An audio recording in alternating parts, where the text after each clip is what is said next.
We sailed from Peru, where we had continued by the space of 1 whole year, for China and Japan, by the South Sea, taking with us victuals for 12 months, and had good winds from the east, though soft and weak, for 5 months' space and more.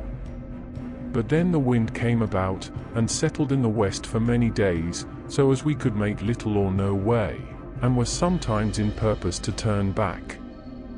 But then again there arose strong and great winds from the south, with a point east, which carried us up, for all that we could do, towards the north, by which time our victuals failed us, though we had made good spare of them. So that finding ourselves in the midst of the greatest wilderness of waters in the world, without victual, we gave ourselves for lost men, and prepared for death.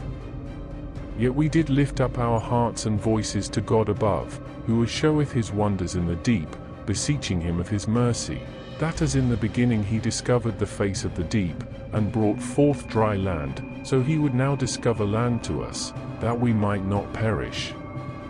And it came to pass that the next day about evening, we saw within a kenning before us, towards the north, as it were thick clouds, which did put us in some hope of land, knowing how that part of the South Sea was utterly unknown, and might have islands or continents, that hitherto were not come to light.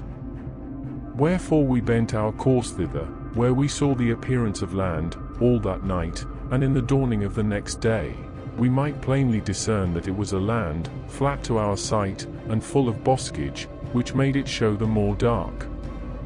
And after an hour and a half's sailing, we entered into a good haven, being the port of a fair city, not great indeed but well built, and that gave a pleasant view from the sea, and we thinking every minute long till we were on land, came close to the shore, and offered to land. But straightways we saw divers of the people, with bastons in their hands, as it were forbidding us to land, yet without any cries or fierceness, but only as warning us off by signs that they made. Whereupon being not a little discomfited, we were advising with ourselves what we should do. During which time there made forth to us a small boat, with about 8 persons in it, whereof one new Atlantis of them had in his hand a tipstaff of a yellow cane, tipped at both ends with blue, who came aboard our ship, without any show of distrust at all.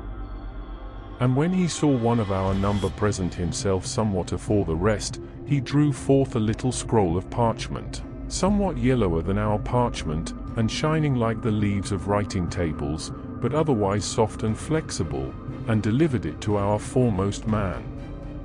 In which scroll were written in ancient Hebrew and in ancient Greek, and in good Latin of the school, and in Spanish, these words: Land ye not, none of you, and provide to be gone from this coast within 16 days, except you have further time given you.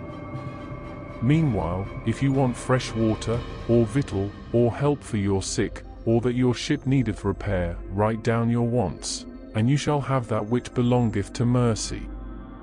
This scroll was signed with a stamp of cherubim's wings, not spread but hanging downwards, and by them a cross. This being delivered, the officer returned, and left only a servant with us to receive our answer. Consulting hereupon amongst ourselves, we were much perplexed. The denial of landing and hasty warning us away troubled us much. On the other side, to find that the people had languages and were so full of humanity, did comfort us not a little. And above all, the sign of the cross to that instrument was to us a great rejoicing, and as it were a certain presage of good. Our answer was in the Spanish tongue, that for our ship, it was well, for we had rather met with calms and contrary winds than any tempests. For our sick, they were many, and in very ill case, so that if they were not permitted to land, they ran danger of their lives.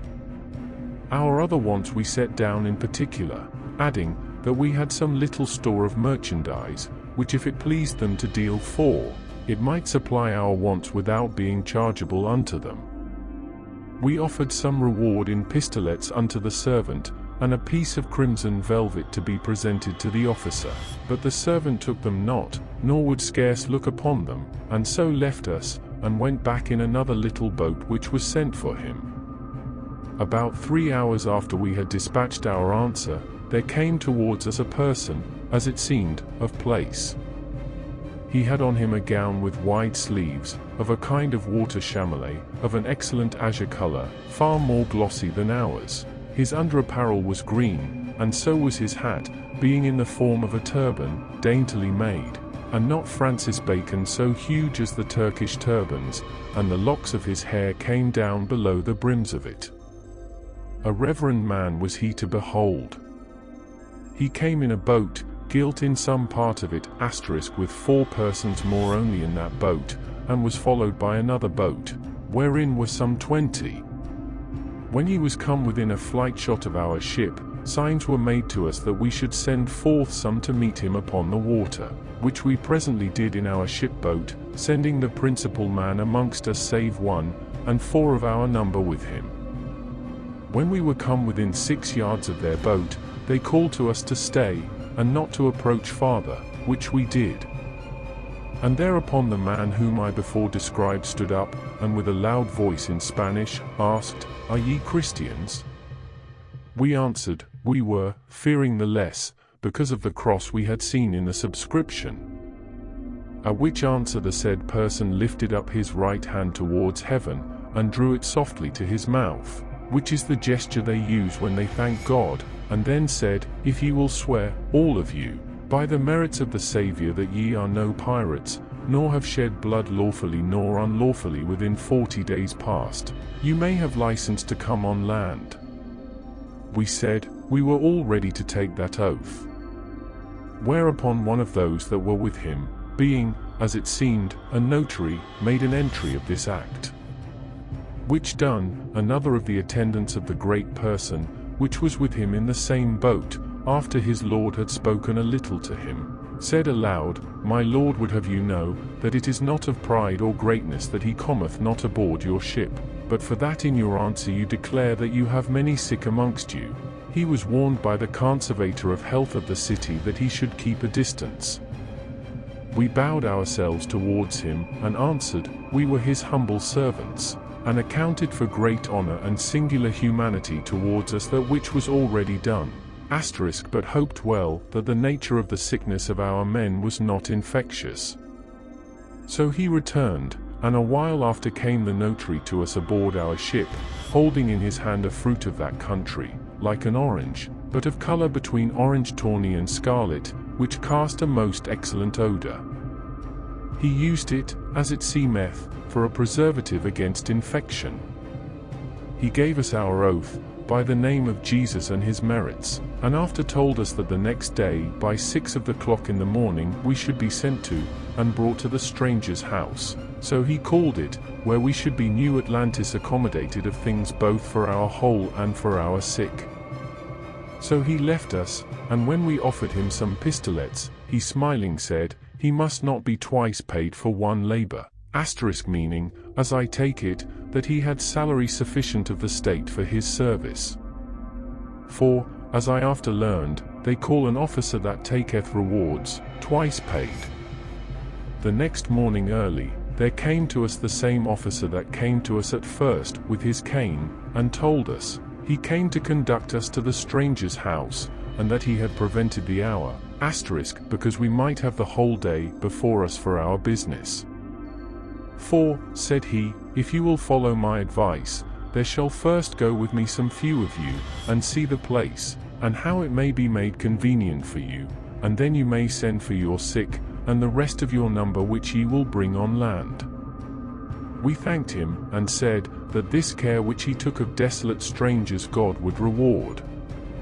And so 6 of us went on land with him, and when we were on land, he went before us, and turned to us, and said, he was but our servant, and our guide. He led us through 3 fair streets, and all the way we went there were gathered some people on both sides standing in a row, but in so civil a fashion, as if it had been not to wonder at us, but to welcome us, and divers of them, as we passed by them, put their arms a little abroad, which is their gesture when they bid any welcome. The stranger's house is a fair and spacious house, built of brick, of somewhat a bluer color than our brick, and with handsome windows, some of glass, some of a kind of cambric oil. He brought us first into a fair parlour above stairs, and then asked us what number of persons we were, and how many are sick. We answered, we were in all, sick and whole, 51 persons, whereof our sick were 17. He desired us to have patience a little, and to stay till he came back to us, which was about an hour after, and then he led us to see the chambers which were provided for us, being in number 19, they having cast it, as it seemeth, that 4 of those chambers, which were better than the rest, might receive 4 of the principal men of our company, and lodge them alone by themselves, and the other 15 chambers were to lodge us 2 and 2 together. The chambers were handsome and cheerful chambers, and furnished civilly. Then he led us to a long gallery, like a dorture, where he showed us all along the one side, for the other side was but a wall, and Francis Bacon 156 window, 17 cells, very neat ones, having partitions of cedar. Here is a possible ending for the unfinished Atlantis story by Sir Francis Bacon. After showing us the chambers and cells, our guide led us back downstairs to the parlour. He informed us that rooms had been prepared at the local hospital for our sick companions, and arrangements made for their care. Carts were coming to bring them there shortly. For those of us remaining, he said meals would be provided at the stranger's house. He encouraged us to rest and recover our strength. Over the coming days, we would be granted an audience with the leaders of the city to formally request staying for a time. Our spirits lifted as we settled into our lodgings. The graceful architecture and gentle nature of the people were unlike anywhere we had journeyed before. After so many weary months at sea, the prospect of rest and hospitality overwhelmed us. That evening, as we gathered for supper, we talked late into the night, wondering at the advanced civilization around us. We resolved to learn as much as we could about these people, their history, knowledge, and customs, during our stay in the city. Perhaps the key to the very secrets of mankind's past might be found right here. And though far from the homes we had known, for the first time since we set sail, we felt we had arrived somewhere magnificent.